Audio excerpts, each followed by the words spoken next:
Olá, você vai ver no Jornal de hoje. Sessão solene marca o Novembro Negro na Câmara Municipal. E vereadora doutora Régia reivindica resgate da coordenadoria. Então, esta sessão é uma sessão mais de protesto, para que o prefeito desta cidade coloque essas políticas e que desenvolva essa coordenadoria, de fato, volte ela para aquilo que ela foi criada. Porque é um instrumento fantástico que nós não podemos perder. A premiação que reconhece iniciativas contra o uso de animais em pesquisas. O concurso foi criado para revelar talentos, impulsionar a pesquisa científica, o desenvolvimento tecnológico e a inovação na área, e que, para cada vez mais, se reduza o uso de animais em experimentos de laboratório. E a vacinação contra a febre amarela em 5 bairros da Zona Norte. É agora no Câmara Notícias.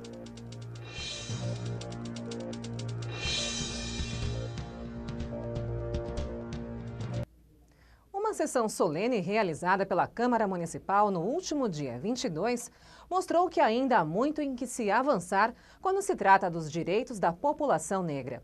Solicitada pela vereadora doutora Régia, a solenidade marcou a celebração da Câmara pelo Novembro Negro e reuniu representantes de entidades religiosas, conselhos e sindicatos.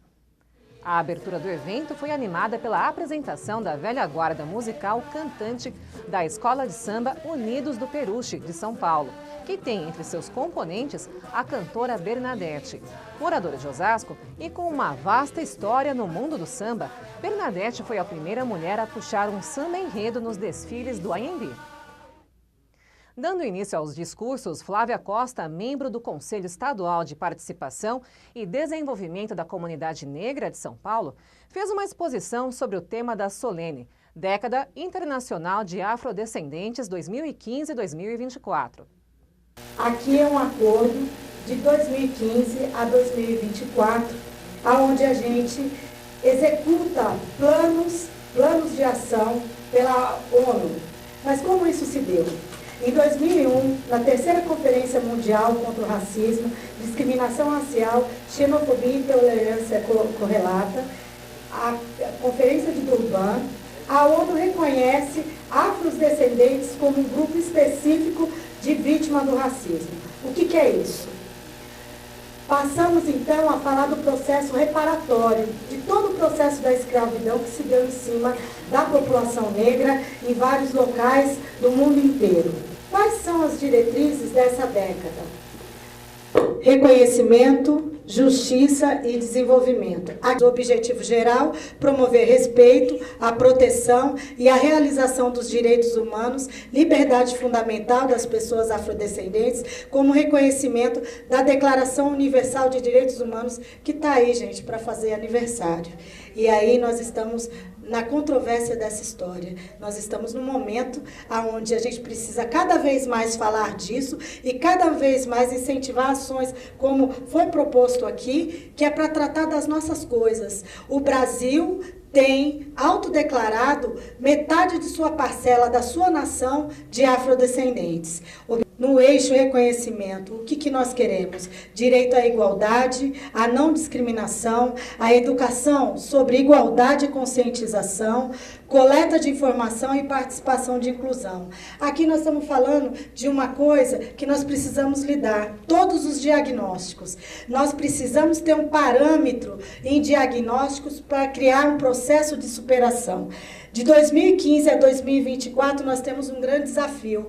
É dentro desse diagnóstico que nós temos, onde nós sabemos que a população negra sofre na moradia, sofre com violência, sofre com a falta de acesso a uma educação, sofre na questão da justiça, sofre com a violação e atendimentos precários. Aqui nós vamos fazer um parâmetro até 2014 para tentar sanar, se não 100%, uma grande parte desse processo. Justiça, acesso à justiça e medidas especiais. Aí nós estamos falando de uma coisa muito que hoje afeta e muito as mulheres, principalmente as mulheres negras. Seus filhos de 15 a 29 anos estão sendo mortos por desqualificadas abordagens, por tiros, por balas perdidas ou por ser o perfil padrão e de reconhecimento do que aquilo que o racismo coloca nos afasta da nossa dignidade humana. E aí nós estamos falando do genocídio de jovens negros reduzidos e que nós precisamos lutar pela redução do encarceramento dos jovens negros, por mudança da lei de antidrogas, aplicação de penas alternativas, ação com as defensorias públicas e Ministério Público para ampliação de equipamentos públicos de educação, cultura, esporte, lazer nas regiões periféricas. E representando o Legislativo na solene, os vereadores doutora Régia e Tinha de Ferreira fizeram o uso da palavra. Proponente da solene, Régia voltou a cobrar o Executivo sobre a atual situação da Coordenadoria da Mulher, Igualdade Racial e Diversidade Sexual. A gente está vendo um desmonte das políticas a nível de Brasil. E eu, como vereadora, não posso me calar. A nível de Osasco, Flávia, está horrível, está vergonhoso. Tudo aquilo que a gente fez e avançou em termos de políticas para as mulheres, políticas para a igualdade racial, políticas para a diversidade, foi jogado no ralo. Foi jogado no ralo por este governo que aí está. A gente tem um espaço da coordenadoria, tá, de mulheres, da igualdade racial e da diversidade. Este espaço está, eu não diria fechado, mas esse espaço está sendo muito mal utilizado, certo? Não se desenvolve nenhum tipo de política, tá, afirmativa, nada. Eu diria, e como já disse, que virou um clubinho de mulheres, né, para discutir algumas futilidades. Nada do que a mulher de fato precisa para se empoderar, que o negro precisa para se empoderar, nada. E assim, já conversamos com o prefeito, já tentamos de todas as formas, né, tentar retomar o eixo e o caminho deste espaço que foi criado e construído a duras penas, o pessoal sabe disso e todo mundo aqui sabe disso, para a gente chegar onde chegou. Então, esta sessão é uma sessão mais de protesto, para que o prefeito desta cidade coloque essas políticas e que desenvolva essa coordenadoria, de fato, volte ela para aquilo que ela foi criada. Nós representando o povo. O povo não está na cor da pele, das suas opções. E povo é o que nós somos, filho de Deus. Eu me considero filho de Deus, porque eu estou aqui, acho que a minha palestrante aqui anteriormente falou lá que tem um ódio e tem um amor, não é isso ou não? Minha mãe só me ensinou o amor, por isso que eu nunca maltratei ninguém na vida. Porque quem se cria com ódio vai tratar as pessoas com ódio. E não pode ter esse ódio. Nós estamos aqui para tentar politicamente, Régia, se Deus deu essa oportunidade e deu essa autoridade para nós, dentro do município hoje, e nós temos responsabilidade. E aquilo que nós sempre falamos nós dois, fomos para aquela casa para fazer o certo. O errado eu não vou fazer. Se é o certo, nós vamos fazer o certo. E graças a Deus, nós não estamos entrando aí nas conversas de quem tem que entrar. Então, vamos fazer o certo e vamos fazer o certo. E vai incomodar muita gente. Eu não estou preocupado com o que eu vou incomodar. E o que eu sempre estou falando a Régia, e sempre faz o microfone da casa. Eu não estou preocupado com reeleição. Eu estou preocupado de fazer um mandato de 4.000 pessoas que acreditaram em mim. E nós temos, sim, que brigar por muitas bandeiras que nessa cidade avançou e ela está estancada. Eu não sei o que aconteceu, dona Sônia.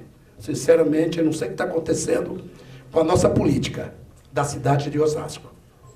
Numa cidade tão grande como ela está conseguindo andar para trás.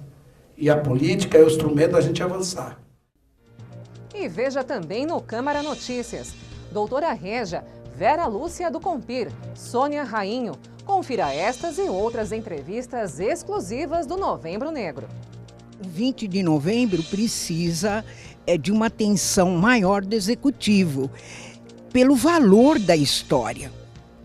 Que, na verdade, não é um feriado simplesmente para você ir passear. É um feriado de luta. Não saia daí, é depois do intervalo.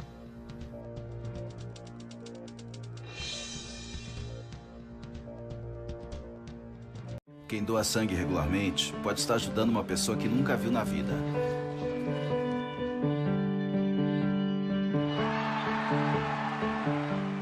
Ou alguém que acabou de começar a viver. Pode estar ajudando quem já passou por muita história. Ou alguém que ainda tem muitas histórias para contar. Pode estar ajudando quem está torcendo para realizar um sonho.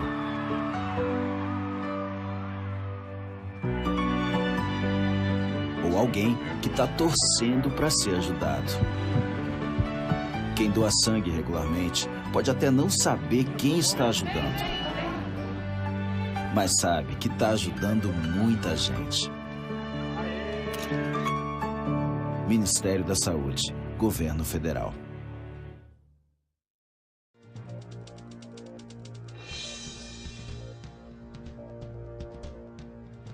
Estamos de volta com a cobertura da sessão solene sobre o Novembro Negro, que aconteceu no último dia 22 na Escola de Artes César Antônio Salve. Presidente do Conselho Municipal de Promoção da Igualdade Racial, o CONPIR, Vera Lúcia Lopes falou, entre outros pontos, sobre as dificuldades atuais junto à Coordenadoria da Mulher, Igualdade Racial e Diversidade Sexual, da questão do 20 de novembro não ser feriado na cidade e falou também da necessidade de um mapeamento da população negra no município. Não tem funcionário suficiente para realizar um trabalho, tanto que o núcleo, que deveria ter alguém cuidando da promoção da igualdade racial,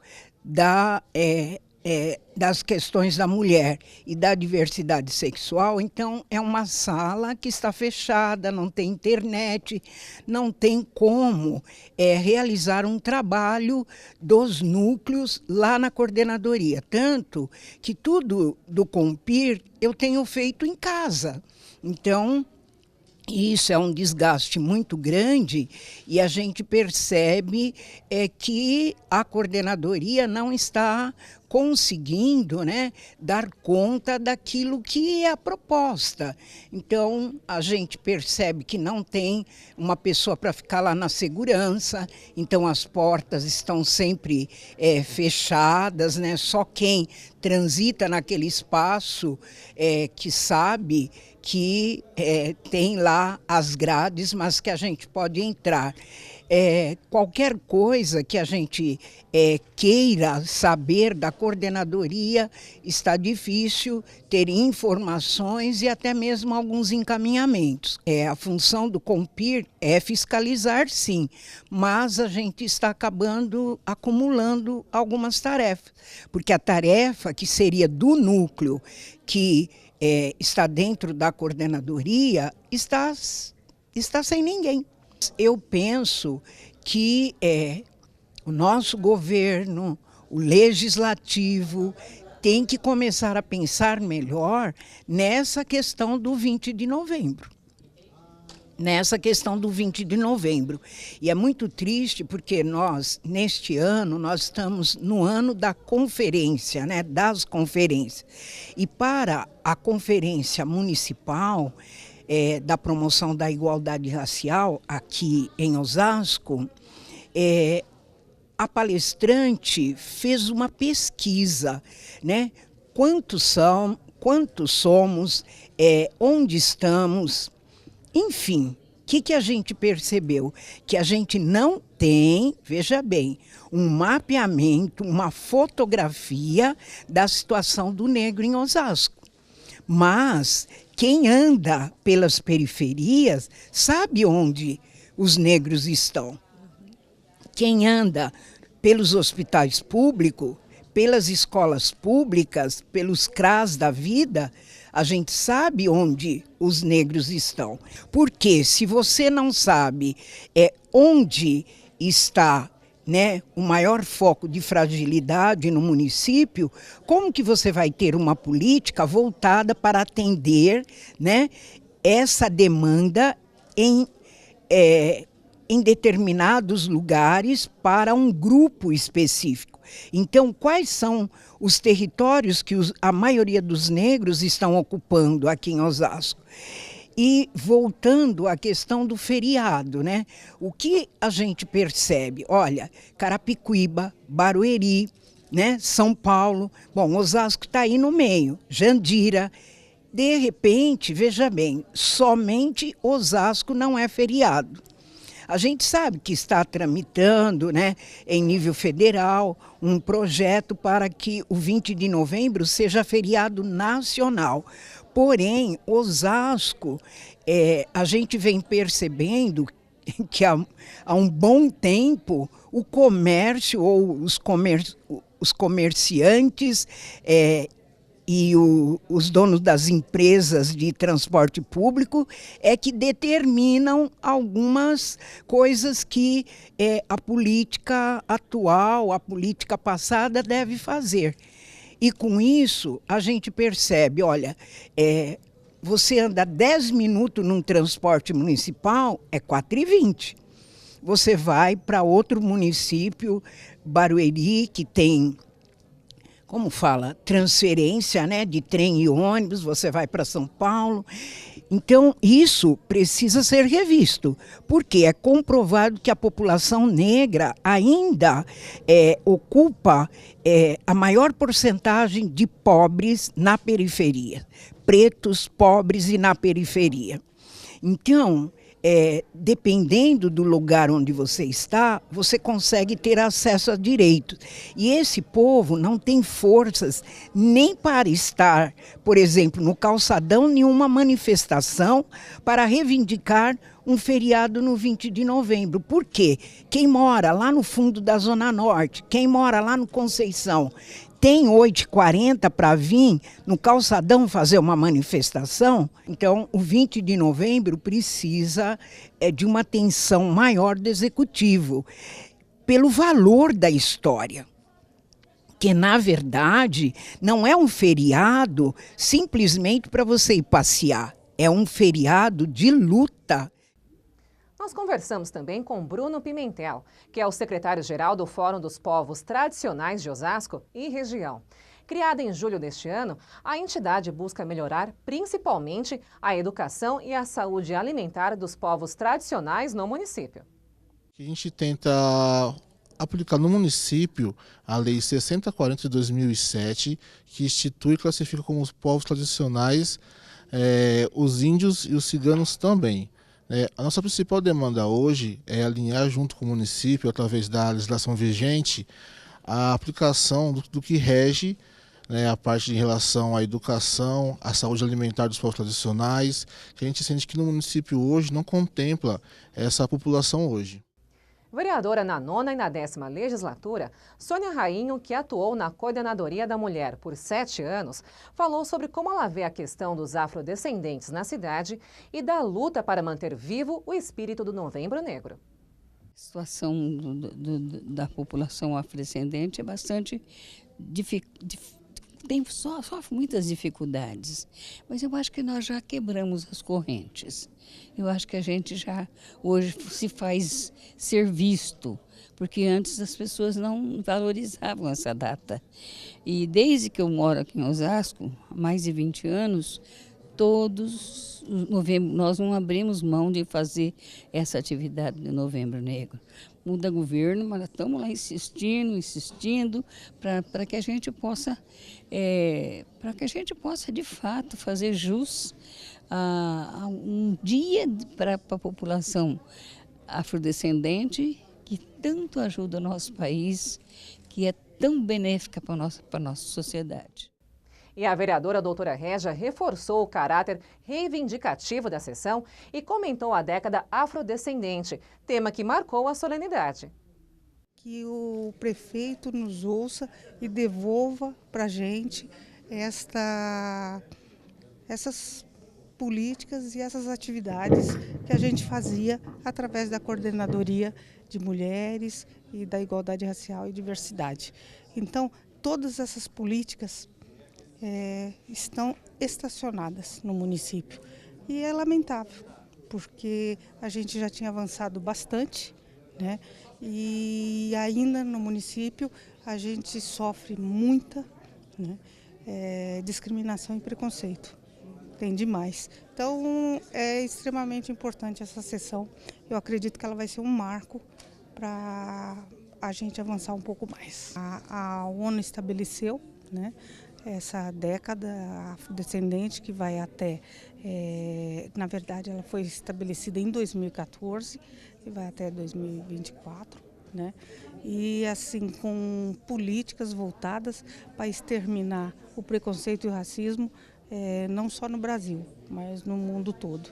E aqui no Brasil, a gente também, na esfera federal, tinha várias políticas que foram tiradas nas últimas conferências para trabalhar essa igualdade durante esses 10 anos, né? Mas também, como aqui em Osasco, teve uma parada, né? Suspenderam algumas atividades e a gente está brigando aí por isso. Já fizemos a conferência municipal, tiramos várias políticas, participamos da conferência regional. Agora, no final de novembro, comecinho de dezembro, vai ter a estadual, né? E a gente está fazendo a nossa parte, apresentando as sugestões de política, apresentando formas de minimizar esse preconceito e esse racismo. E vamos levar e vamos brigar para que tenha a conferência nacional. E a seguir, a oferta de serviços odontológicos em universidades vira alternativa ao SUS. A PUC oferece atendimentos em 7 diferentes especialidades. A primeira consulta, onde é feita uma triagem, tem taxa de R$ 23 e há procedimentos para os quais não há cobrança, enquanto em outros o pagamento é apenas dos custos dos materiais utilizados. E bairros da Zona Norte recebem vacinação contra a febre amarela. A gente volta já.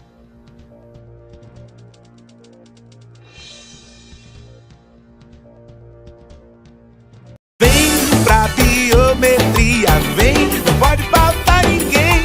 A cidadania está na ponta do seu dedo também. A digital de cada um faz a diferença. Vem, você escolhe a dedo e volta muito bem. Por isso mesmo não pode faltar ninguém. Vem pra biometria, vem. Acesse o site da Justiça Eleitoral e se informe sobre a biometria no seu estado. Não pode faltar ninguém.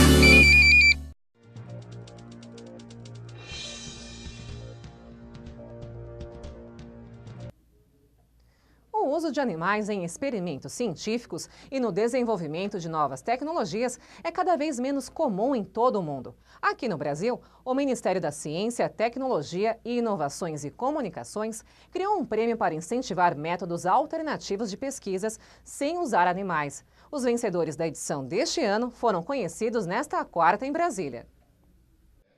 Mais de 80 trabalhos foram inscritos em 2 categorias do Prêmio de Métodos Alternativos à Experimentação Animal do Ministério da Ciência, Tecnologia, Inovações e Comunicações. Os vencedores são dos estados de São Paulo, Rio Grande do Sul, Goiás e Mato Grosso. O engenheiro eletricista Ideraldo Di Filippo, mestrando pela Universidade do Rio Grande do Sul, foi o primeiro colocado na categoria Desenvolvimento Tecnológico e Inovação com o aparelho para testes em laboratório de irritação ocular, feitos com córneas de bovinos já abatidos. O meu trabalho consiste em um equipamento nacional para se detectar a irritabilidade ocular. Isto é utilizado para testes de segurança em substâncias químicas, como, por exemplo, cosméticos e pomadas entre outros. O professor de medicina veterinária da Universidade de Cuiabá, no Mato Grosso, também foi premiado com um simulador de técnicas de cirurgias abdominais. O uso de animal praticamente já é uma tendência mundial e vai ser realmente praticamente está sendo abolido. Então esse simulador hoje eu consigo realizar com ele, juntamente com os alunos, as principais técnicas da cavidade abdominal de um cão ou de um gato. Por exemplo, procedimento cirúrgico, técnica cirúrgica no intestino, no estômago, no aparelho reprodutor. O concurso foi criado para revelar talentos, impulsionar a pesquisa científica, o desenvolvimento tecnológico e a inovação na área, e que para cada vez mais se reduza o uso de animais em experimentos de laboratório. As 3 primeiras colocações ganharam prêmios em dinheiro que vão de R$3 mil a R$15 mil.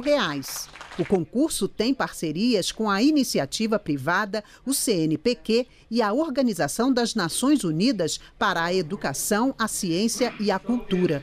São pesquisas, são trabalhos que dispensam a utilização de animais, algo que hoje não é mais aceitável por parte da sociedade em qualquer país do mundo, em todo o planeta.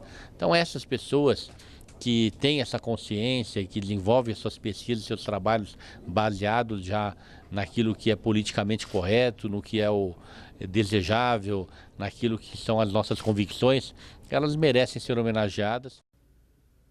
A Secretaria Municipal de Saúde, em parceria com o governo do estado, realiza uma mega operação para vacinar contra a febre amarela moradores dos bairros Bonança, Industrial Anhanguera, Fazenda Paiva Ramos, Santa Fé e Três Montanhas. Os bairros escolhidos estão próximos ao corredor ecológico do Horto Florestal, onde houve registros da doença.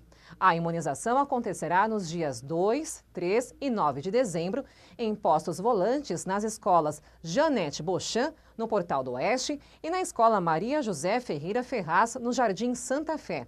Mesmo fora da área de risco, as zonas Sul e Centro serão as próximas a receber a ação. 20% dos brasileiros não vão ao dentista, segundo o Conselho Federal de Odontologia. O motivo? Falta de dinheiro. E a situação só não é pior porque existem serviços com preços acessíveis oferecidos principalmente pelas universidades. Há cerca de 2 anos, Flávio vem frequentando consultórios de odontologia para fazer próteses e limpezas.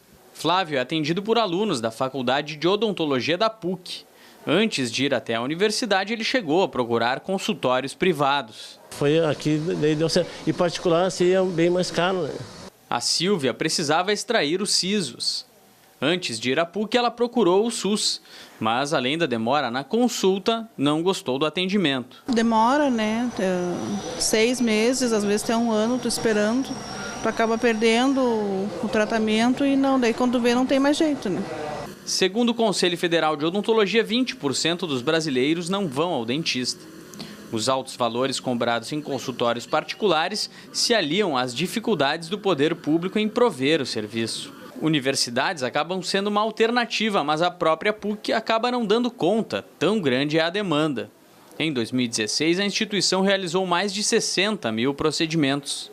Nós recebemos pacientes de todas as partes da cidade e também do interior do estado. Existem aqueles pacientes que nunca tiveram oportunidade de ir ao dentista, ou porque moravam num lugar que não tinha acesso, ou pela sua própria condição financeira.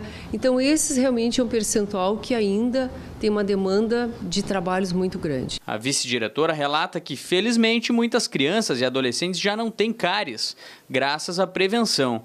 E as escolas têm sido um espaço fundamental para isto. A PUC oferece atendimentos em 7 diferentes especialidades. A primeira consulta, onde é feita uma triagem, tem taxa de R$ 23 e há procedimentos para os quais não há cobrança, enquanto em outros o pagamento é apenas dos custos dos materiais utilizados. Vamos conferir agora como fica o tempo para a Grande São Paulo. As informações são da Clima Tempo. A umidade aumenta no estado de São Paulo nesta quinta-feira e volta a chover em grande parte do estado. Mas na região metropolitana o tempo ainda segue firme. O dia ainda pode amanhecer com temperaturas um pouco mais baixas e com o céu mais nublado, com névoa, mas que logo vai se dissipar. Já no período da manhã, o sol reaparece e vai predominar ao longo do dia, acompanhado de algumas nuvens. A temperatura fica agradável no período da tarde e não tem previsão de chuva para esta quinta-feira. Na sexta, volta a chover, mas no fim de semana o tempo volta a ficar firme. A mínima prevista é de 14 graus na capital e máxima de 26 graus. Em Guarulhos, mínima de 13 e máxima de 27 graus. Eu sou Fernanda Lucena e este foi o Câmara Notícias. Obrigada pela sua companhia. A gente se vê na próxima edição. Até lá!